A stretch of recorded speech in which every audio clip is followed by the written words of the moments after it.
Harry Potter and the Philosopher's Stone. Chapter 1. The Boy Who Lived.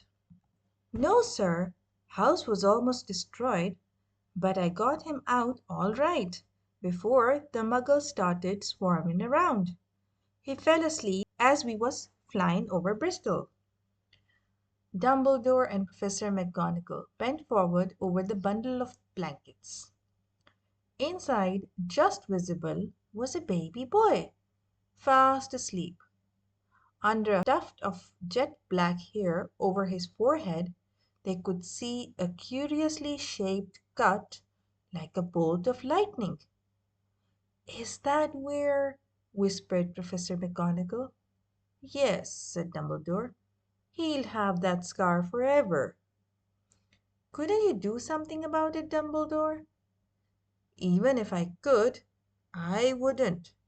Scars can come in useful. I have one myself above my left knee, which is a perfect map of the London Underground." "Well, give him here, Hagrid. We'd better get this over with." Dumbledore took Harry in his arms and turned towards the Dursleys' house. "Could I say good-bye to him, sir?" asked Hagrid. He bent his great shaggy head over Harry and gave him what must have been a very scratchy, whiskery kiss. Then, suddenly, Hagrid let out a howl like a wounded dog. "Shh!" hissed Professor McGonagall. "You'll wake the muggles." Sorry," sobbed Hagrid, taking out a large spotted handkerchief and burying his face in it. "But I can't stand it. Lily and James dead, and poor little Harry off to live with muggles." Yes, it's all very sad. But get a grip on yourself, Hagrid, or we'll be found," Professor McGonagall whispered, patting Hagrid gingerly on the arm as Dumbledore stepped over the low garden wall and walked to the front door. He laid Harry gently on the doorstep, took a letter out of his cloak, tucked it inside Harry's blankets, and then came back to the other two. For a full minute the three of them stood and looked at the little bundle. Hagrid's shoulders shook. Professor McGonagall blinked furiously, and the twinkling light that usually shone from Dumbledore's eyes seemed to have gone out. "Well," said Dumbledore finally, "that's that. We have no business staying here. We may as well go and join the celebrations." "Yeah," said Hagrid in a muffled voice.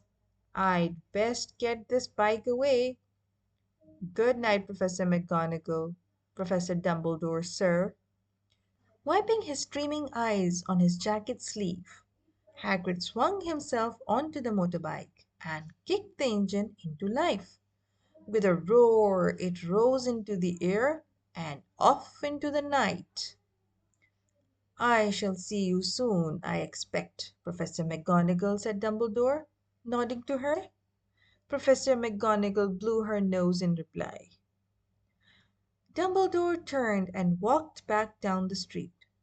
On the corner, he stopped and took out the silver put outer. He clicked it once, and 12 balls of light sped back to their street lamps so that Private Drive glowed suddenly orange, and he could make out a tabby cat slinking around the corner at the other end of the street. He could just see the bundle of blankets on the step of number 4. "Good luck, Harry," he murmured. He turned on his heel, and with a swish of his cloak he was gone. A breeze ruffled the neat hedges of Private Drive, which lay silent and tidy under the inky sky, the very last place you would expect astonishing things to happen. Harry Potter rolled over inside his blankets without waking up. One small hand closed on the letter beside him, and he slept on, not knowing he was special, not knowing he was famous, not knowing he would be woken in a few hours' time by Mrs. Dursley's scream as she opened the front door to put out their milk bottles, nor that he would spend the next few weeks being prodded and pinched by his cousin Dudley. He couldn't know that at this very moment people meeting in secret all over the country were holding up their glasses and saying in hushed voices, "To Harry Potter, the boy who lived." This was the end of chapter 1. Stay tuned for the next chapter of Harry Potter and the Philosopher's Stone.